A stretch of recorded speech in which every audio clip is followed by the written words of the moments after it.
I craft a wide variety of home decor items, and today's project is a wooden cross. It consists of just two parts, the cross with a heart and the name Jesus on it, and the base. I made the cross from red oak and the base from sapele, but you can use any hardwoods that you have handy. Some of the interior cuts on the heart and name are challenging, but I'll give you some tips on making them as I take you through the project step by step. When we're done, you'll have a beautiful display for your home or office.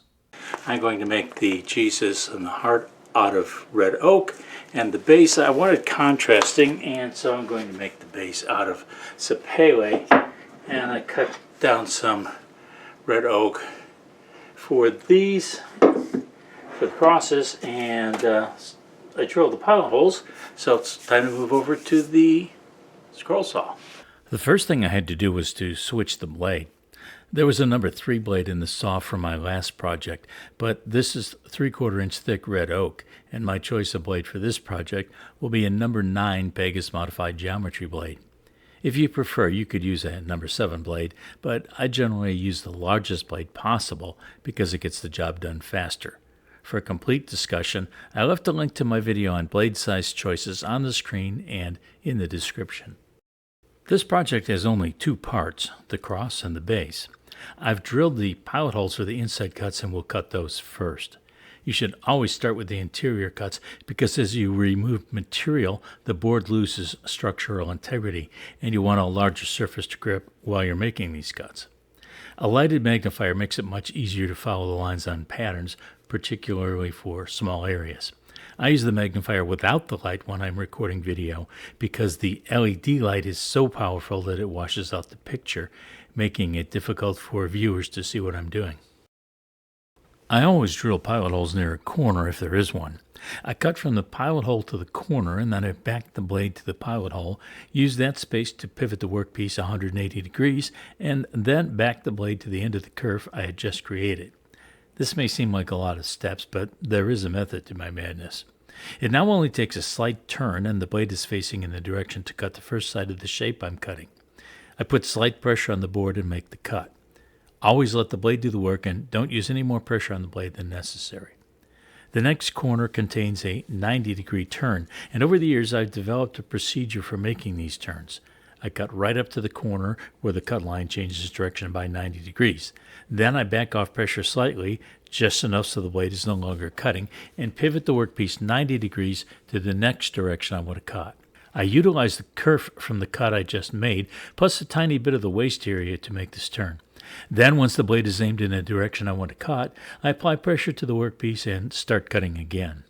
The following 2 corners are curves rather than angles, so all I have to do is follow the line around the curves and straight lines in between until I return to the starting place. Once I reach that, I stop the saw, remove the waste piece, and then loosen the upper blade holder so I can move the blade to the next pilot hole. There aren't many interior cuts for this project, but some are challenging. This next cut falls into that category. Once again, I cut to the corner, back the blade to the pilot hole, and then back the blade to the corner. This set up an easy turn. I followed the cut line through a gentle curve back up to another easy curve, and then to the outside line for this shape back to the top where I started. That allowed me to remove a large waste piece. Next, I moved inside the empty waste area to the left side of the shape. I followed the outermost line down to the sharp point of the extremely narrow piece left to be cut. When I reached the bottom of that line, I didn't even consider trying to make that turn.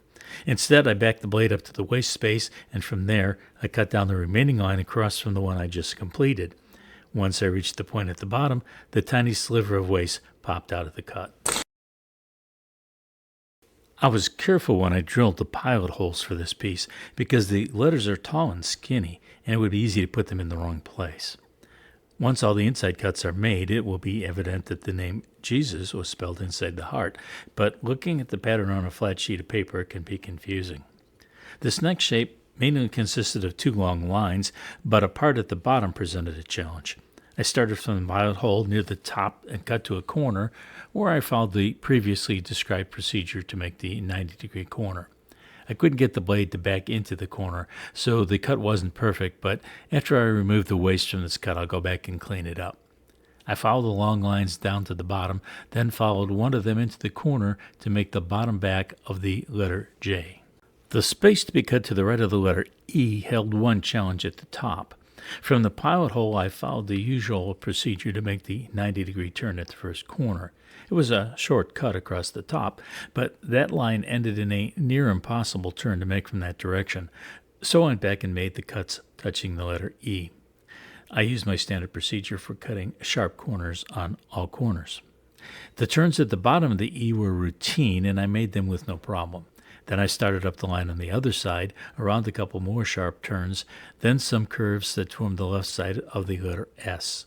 When I reached the top, making the curve that ended in that sharp point was not hard to do. I skipped showing the top cut because it was easy, and I had no tips to pass along.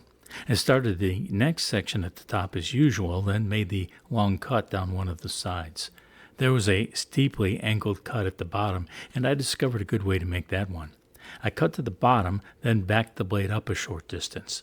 I used the kerf plus the waist area to turn the blade 180 degrees, then backed it down to the bottom. It was now an easy turn to face the blade in the next direction I wanted to cut.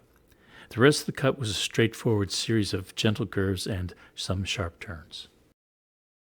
The following two cuts were routine enough that I had no tips to pass along, but there were some interesting curves on the right side of the second S. I had placed the pilot hole in the middle of the curve at the top of the S, and looking at the shape gave me an idea of how to cut it. Rather than cutting the circle first, I cut across the top of the S, and then I made the turn to cut upward. That line ended at a place that would have required an impossibly tight turn, so I backed down a bit and cut up the other vertical line that ended at the top point. That allowed removing a waist piece and creating some maneuvering room. I cut down one side, then the other, to the point at the bottom. Following the rest of the line to complete the curve was easy. There were no tips to report on the last two interior cuts, so I'll move on to the outside cut that will complete the cross. You can start the outside cut anywhere, but I chose to begin at the top. This long cut combines straight lines, curves, and 90-degree angles. The technique for cutting outside 90-degree angles is essentially the same as making interior cuts. The exception here is that as I approached the bottom of the cross, I kept cutting until I reached the end of the board. Then I made the short horizontal cut across the bottom of the cross. I flipped the cross's position and made the vertical cut. By cutting in this manner, I ensured perfect 90-degree corners on the cross's bottom. This is important for getting a good bond between the cross and the base. Contrast the cross and the base, so I'm cutting the base from sapele. Of course, you can make them from the same material if you wish. The base is oval, easy enough for even a beginner to cut. I used a quarter sheet of 120 grit sandpaper to break the edges of the base. I thought about putting a roundover on the base of my router table, but to tell you the truth, I had several projects piled on top of the table and didn't want to take the time and effort to move them. This is an easy glue up. I used a glue bottle with a small applicator tip to spread some glue onto the bottom of the cross. Then I used my fingertip to spread it around evenly. I placed the cross in the middle of the base and searched for a way to clamp the two pieces together. I hoped a spring clamp would work, but it didn't have a long enough reach. I couldn't develop another clamping solution, so I set the project aside and let gravity do the work. This is the finished cross after adding a couple of coats of warm satin spray polyurethane. I prefer a spray finish for projects like this because it would take forever to get in all those nooks and crannies with a brush.